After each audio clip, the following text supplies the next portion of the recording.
है, हमें एक रैशनल फंक्शन दे रखा है s over s square plus ए स्क्वायर होल स्क्वायर, और हमें इसका इन्वर्स लैप्लस ट्रांसफॉर्म निकालना है।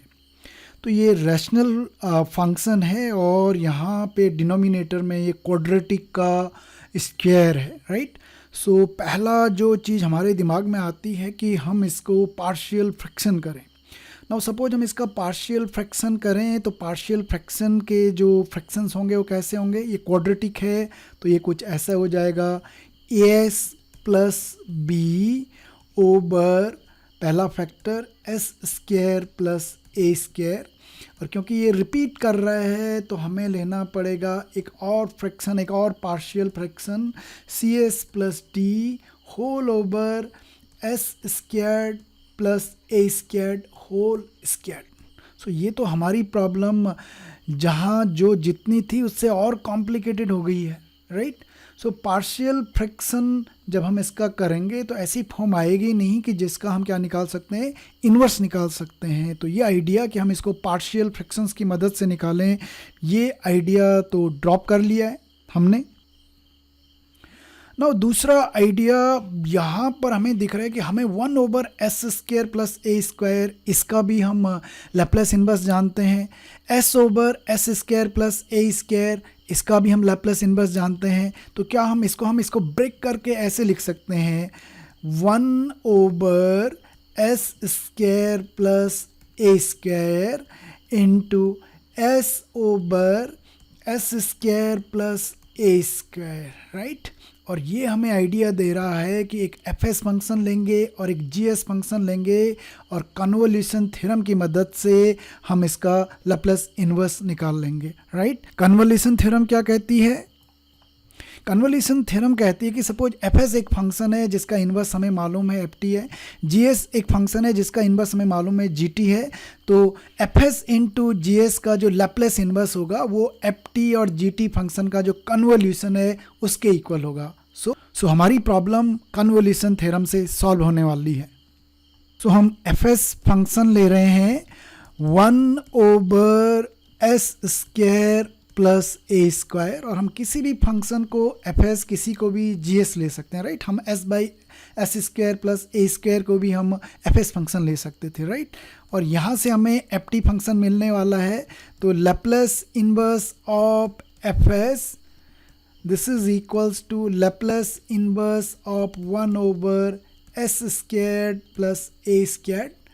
और साइन 80 फॉर्म बनाने के लिए हमें न्यूमरेटर में a चाहिए, तो हम क्या करेंगे, न्यूमरेटर को भी a से मल्टीप्लाई करेंगे और a से हम डिवाइड भी कर देंगे, right.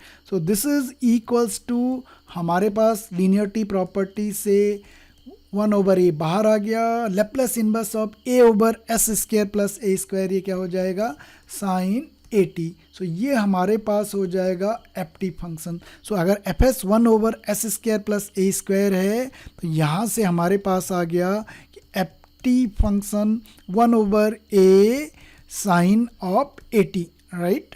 So let f s हमने ये लिया, let g s equal to दूसरा फंक्शन एस स्क्वायर प्लस ए स्क्वायर।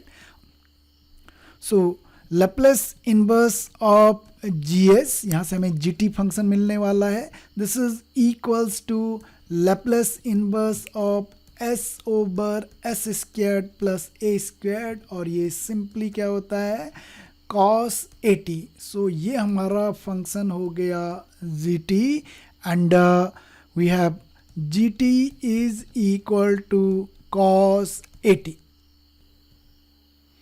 हम वापस अपनी प्रॉब्लम की तरफ जाते हैं। हमने निकालना है Laplace inverse of S square plus A square whole square, जिसको हम बना चुके हैं दो फंक्शन की फॉर्म में 1 over s square plus A square multiplied by s square s over s square plus A square, right.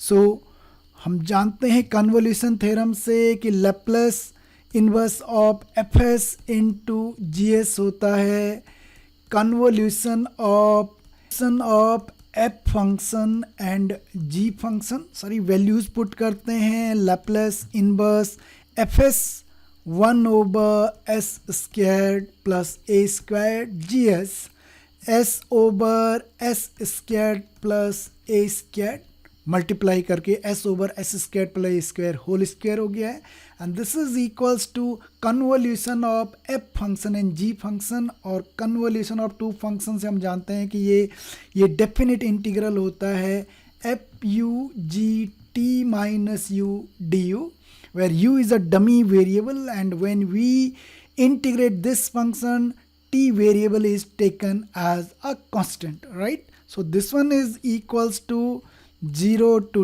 t। अगर f of t 1 over a sin a t है तो f of u जहाँ t है उसकी जगह u लिख लेंगे, तो f of u की जगह हम लिखेंगे 1 over a sin of a u। Then gt minus u, gt cos a t है तो gt माइनस यू क्या हो जाएगा, cos a bracket t minus u. So ये हो जाएगा cos a t को हम रिप्लेस करेंगे t माइनस यू से, t minus you this one du। हम बार बार ये अपने को रिमाइंड करेंगे कि ये integral with respect to u variable के है, t will be treated as a constant. Now ये इंटीग्रेशन करने से पहले हमें यहाँ पे ट्रिग्नोमेट्री लगानी पड़ेगी, 2 sin a cos b का formula. So this is equal to 1 over a, 2 यहाँ है नहीं तो हम 1 ओवर 2 से हमने डिवाइड भी किया, मल्टीप्लाई किया, 2 sin a u cos of a t minus a u du। Trigonometry का कौन सा फॉर्मूला हम लगाने वाले हैं, हम ये फॉर्मूला लगाने वाले हैं 2 sin a cos b is equals to होता है sine of a plus b plus sine of a minus b। Okay, so हमारे पास a की जगह है au और b की जगह a t माइनस au। सो ये हमारे पास हो जाएगा इक्वल्स टू 1 ओवर 2a, अभी इंटीग्रल नहीं किया है, टिग्नोमेट्री लगा रहे हैं, ये हो जाएगा sine of a plus b au plus a t minus au and this one is plus sin of a minus b au minus a t minus minus au, so ये प्लस au हो जाएगा, तो ये हो जाएगा 2 au minus a t integral with respect to u। Okay, so ये au और au cancel हो गए, सो ये इंटीग्रल हमारे पास आ गया है equals to 1 over 2a, right, sine a t का इंटीग्रल। सो दिस इज हमारे पास दो इंटीग्रल आ गए, एक 0 to t sine of a t, linearity property लगा रहे हैं तो ये इंटीग्रेशन दोनों में डिस्ट्रीब्यूट हो जाएगा। This is 0 to t, we have sine of 2au minus a t du। This is equal to 1 over 2a. Now we are taking integral with respect to u. So t will be treated as a constant, a is already constant. So this one will be sin a t will be treated as a constant and integration du will be u. So this will be u and limit is from 0 to t. Okay.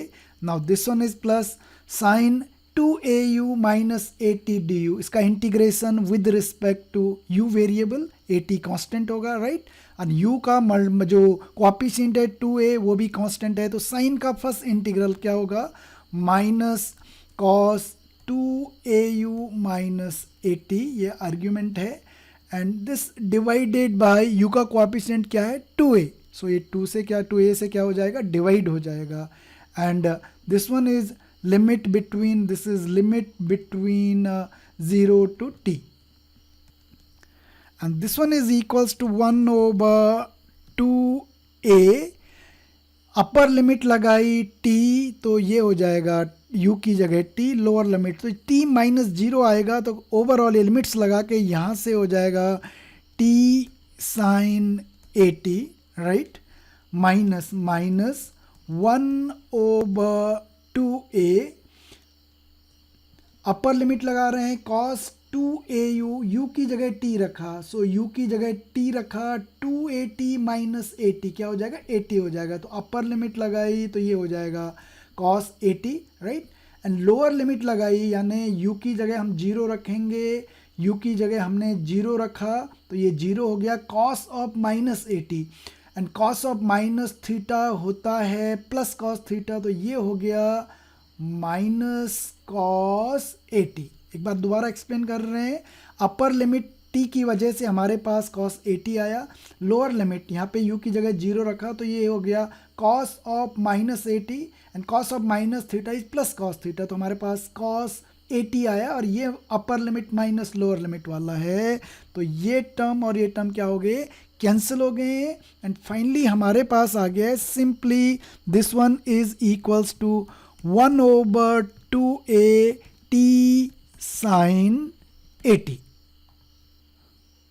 So Laplace inverse of s over s square plus a square whole square is equals to 1/2a t sin 80.